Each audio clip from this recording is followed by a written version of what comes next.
Good morning बच्चों। Class 10th आज अपन अपना पहला चैप्टर साइंस का शुरू करने जा रहे हैं।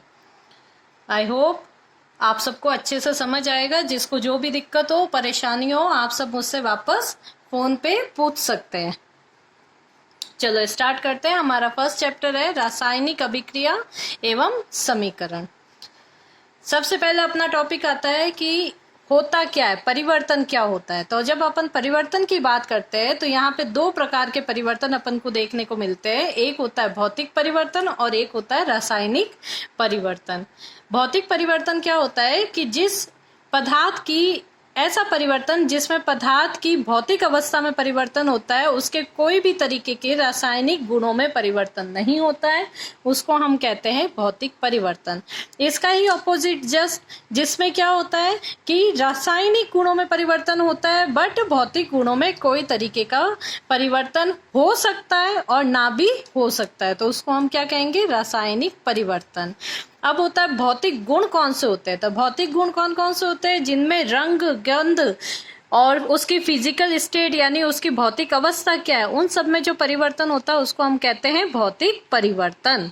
भौतिक परिवर्तन में अगर हम सिंपल सा उदाहरण के द्वारा समझना चाहे तो वो होता है H2O यानी जल।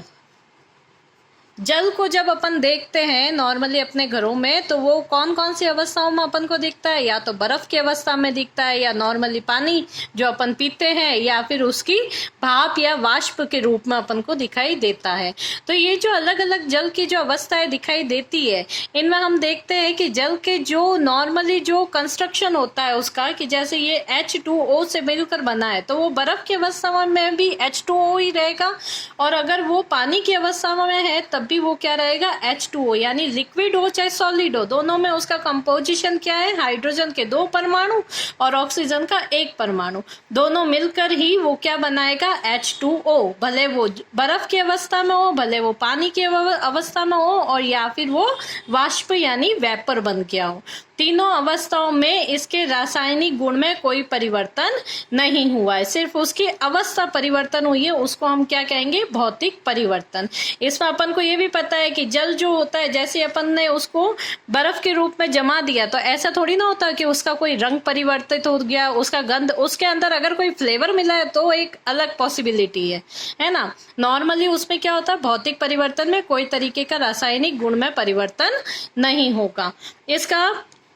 इस अभिक्रिया में क्या होता है कि किसी भी तरीके का नया उत्पाद या नया प्रोडक्ट नहीं बनता है। ये अभिक्रिया कैसी होती है, उत्क्रमणीय होती है। अब उत्क्रमणीय का मतलब क्या होता है कि अगर हमने बर्फ से जल बनाया है तो जल से क्या बन सकता है, वापस बर्फ, ठीक है। यानी अगर वो ठोस अवस्था में है तो वो किस में बदल सकता है, द्रव अवस्था में, और अगर द्रव अवस्था है तो वो वापस किस में बदल देता, ठोस अवस्था में। उसी प्रकार से होता क्या है, अगर द्रव अवस्था है तो वो गैस में बदल जाती है, और गैस जो है वो वापस द्रव में बदल सकता है। यानी ये जो अवस्था परिवर्तन है ये एक दूसरे में वापस रिकन्वर्ट हो सकते हैं, उसको हम क्या कहते हैं, उत्क्रमणीय अभिक्रियाएं। तो ये होता है अपना भौतिक परिवर्तन। एक बार फिर से शॉर्ट फॉर्म में देख लेते हैं कि परिवर्तन दो प्रकार के होते हैं, भौतिक और रासायनिक। अब भौतिक परिवर्तन में क्या होता है कि जिसमें केवल पदार्थ के भौतिक गुणों में परिवर्तन होता है, रासायनिक गुणों में कोई परिवर्तन नहीं होता है। और सीधा सा उदाहरण में हम कौन सा दे देंगे, जल का, कि जल की अवस्था परिवर्तित होती है, या जल जो होता है बर्फ से पानी में, पानी से वाष्प में परिवर्तित होता है। चलो दूसरा जो है आपका वो होता है रासायनिक परिवर्तन। रासायनिक परिवर्तन के दौरान क्या होता है कि पदार्थ की अवस्था, रंग, गैस का निकास, तापमान में परिवर्तन, ये सभी अपन को नॉर्मली देखने को मिलता है, अर्थात पदार्थ के रासायनिक गुणों में परिवर्तन होता है।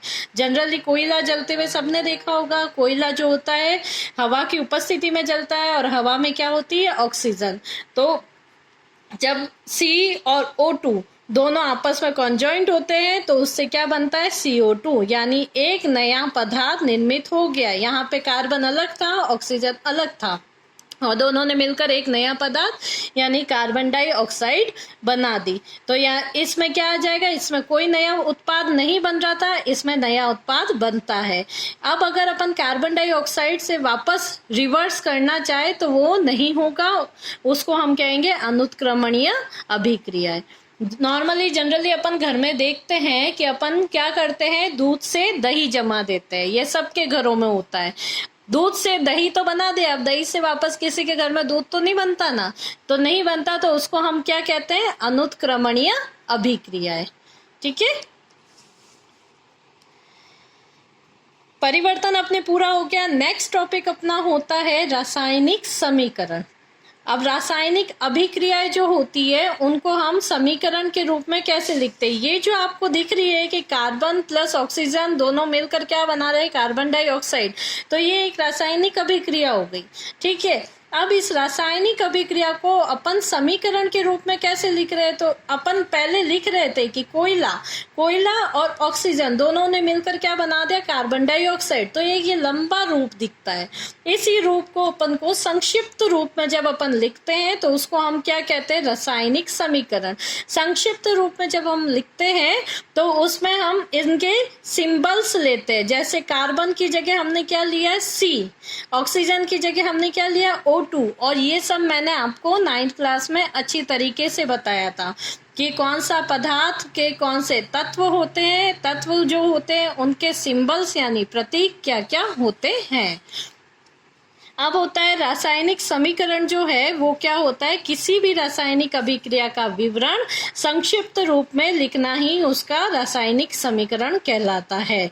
इसमें दो चीजें होती है, एक होता है अभिकारक और एक होता है उत्पाद। उत्पाद की बात अभी ऊपर की थी हमने कि जब कोई क्रिया हुई, क्रिया के होने के बाद में जो भी पदार्थ निर्मित होता है उसको हम क्या कहेंगे, जो प्रोडक्ट बनता है उसको हम क्या कहते हैं, उत्पाद।